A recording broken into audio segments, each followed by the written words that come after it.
국민 여러분, 안녕하십니까? 저는 2010년 우리나라 최초의 전투병과 출신 여성 장군으로 한국군 장성 반열에 올랐던 송명순입니다. 지난 2012년에 전역을 해서 지금은 예비역 육군 준장입니다. 저는 군에서 복무하는 30여 년 동안 이사를 20번 이상 다녔습니다. 주민센터에서 주민등록 초본을 떼면 보통 사람은 한두 장이면 족한데 저는 석 장이 넘습니다. 옮긴 주소가 워낙 많다 보니 종이 한 장으로는 부족합니다. 제가 군인으로 복무한 30여 년 동안 짧으면 1년에 3번, 길어도 1, 2년에 한 번씩은 이사를 다녔습니다. 발령이 나면 언제, 어디서든 국가의 부름에 따라 이삿짐을 싸는 것이 군인의 삶입니다. 그러나 이런 불편함을 기꺼이 감수하며 대한민국 군인으로 살아온 것을 저는 자랑스럽게 생각합니다. 지금 저를 만나는 사람들은 제게 군인의 이미지가 아니다. 대한민국 최초의 전투병과 여성 장군의 이미지는 더더욱 아니다.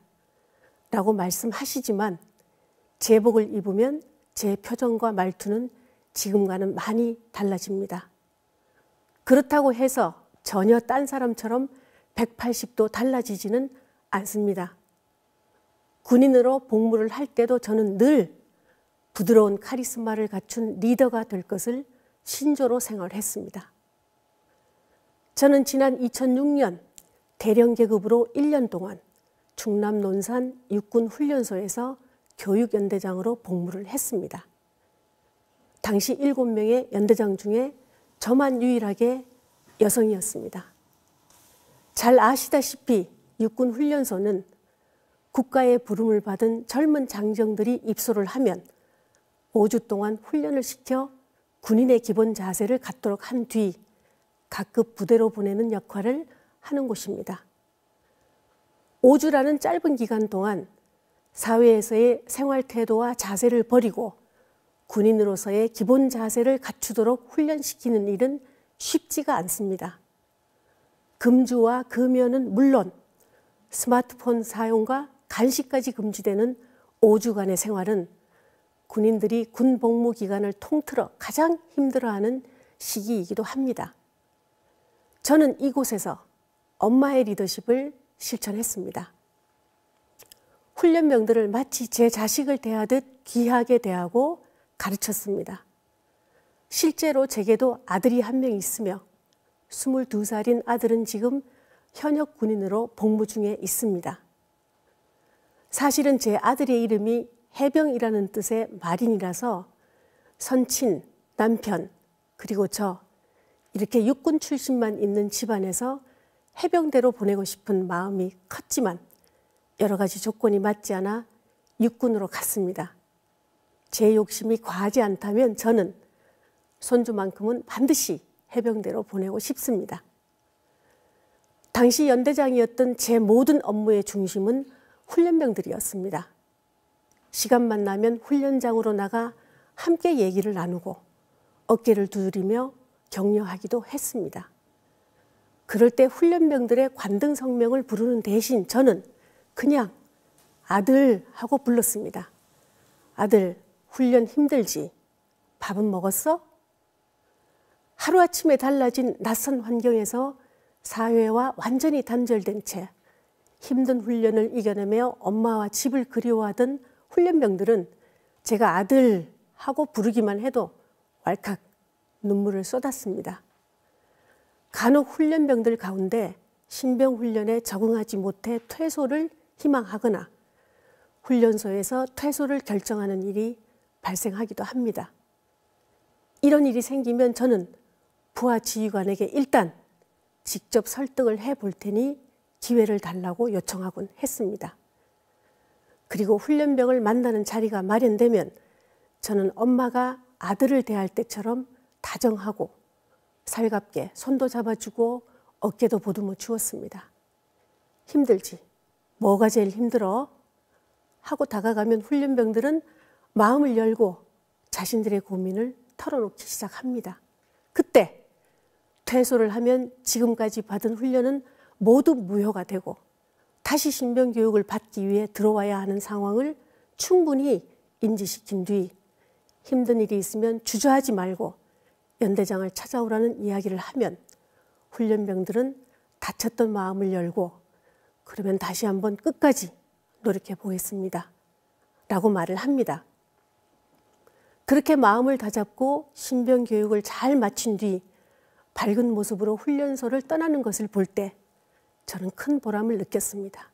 그것이 바로 상호 존중과 배려의 마음에서 나온 엄마의 리더십이었습니다. 제가 평생 신조로 삼는 사자성어는 유능재강, 부드러운 것이 강한 것을 이긴다입니다. 다른 사람의 마음을 얻기 위해서는 우격다짐이나 강권이 아니라 부드러운 카리스마로 다가가는 것이 가장 효과적인 일임을 저는 군에서 리더십으로 실천하며 절감했습니다. 군에서 전투력의 70~80%를 차지하는 것은 바로 병사들입니다. 저는 참모 지휘관들에게 항상 군대의 묵인체계와 교육훈련은 하드웨어에 해당하지만 병사들은 소프트웨어라는 사실을 강조해 왔습니다. 무엇보다 군인들을 훌륭한 대한민국의 전사로 키우기 위해서는 첨단 무기와 강인한 훈련에 앞서 유사시 국가 안위를 위해서라면 반드시 최선봉에 서겠다는 병사들의 마음과 각오를 얻어야 하기 때문입니다. 지난 30여 년간 한결같이 군인의 길을 걸어온 저는 저 자신을 확고한 보수라고 생각해 왔습니다. 지킬 만한 가치가 있는 것을 확고하게 지키는 건강한 보수가 되겠다는 신념을 생활 속에서 실천하며 살아왔습니다. 그런데 최근 몇 달간 원칙과 정의가 무너진 우리 사회의 민낯을 확인하는 탄핵 정국을 겪으면서 저는 제가 서 있는 보수의 자리가 정녕 맞는지를 되물었습니다. 저 자신이 혹시 보수 프레임에 갇힌 막연한 보수로 살아온 것은 아닌가 반성도 하게 되었습니다. 그리고 대한민국의 내일을 만드는 가장 중요한 선택을 앞두고 있는 지금 저는 이제는 지킬 만한 가치가 있는 것은 지키되 더 나은 대한민국을 위해 버릴 것은 과감히 버리고 변화를 받아들이는 개혁적 보수가 되기로 결심했습니다. 저는 기호 3번 국민의당 안철수 후보의 10대 공약 가운데 첫 번째가 안보인 것에 무엇보다 마음이 움직였습니다. 대한민국의 안보를 지키는데 젊음을 바쳐온 저에게 안철수 후보의 안보 1순위 공약은 더 특별한 의미로 다가왔기 때문입니다. 최근에는 극심한 미세먼지 때문에 깨끗한 공기의 중요성을 많이 인식하게 되었지만 오랫동안 우리는 어디에서나 안심하고 마실 수 있던 맑은 공기나 풍부하던 물의 중요성을 인식하지 못하고 살아왔습니다. 안보도 물이나 공기처럼 평소에는 고마움과 중요성을 느끼지 못하지만 사실은 국가 존속의 가장 기초가 되는 주춧돌입니다. 안보가 보장이 되어야 그 위에 비로소 국가의 번영도 약속될 수 있기 때문입니다. 자국의 힘만으로 스스로를 지키는 자력 방위를 할 수 있는 국가는 전 세계적으로 몇 개국이 되지 않습니다. 이웃한 나라들 간 동맹을 맺어 필요할 때 서로 힘을 모으면서 연결고리를 가지고 서로를 지키는 것이 지금 국제사회의 현실입니다. 이런 점에서 저는 안철수 후보가 주장하는 자강안보론, 즉 굳건한 한미동맹을 바탕으로 공동의 이익과 가치를 공유하고 발전시키는 가운데 우리 스스로 힘을 길러야 한다는 정책이 지금처럼 안보가 심대하게 위협받는 엄중한 상황에서는 국익을 위해 반드시 필요하다고 믿습니다.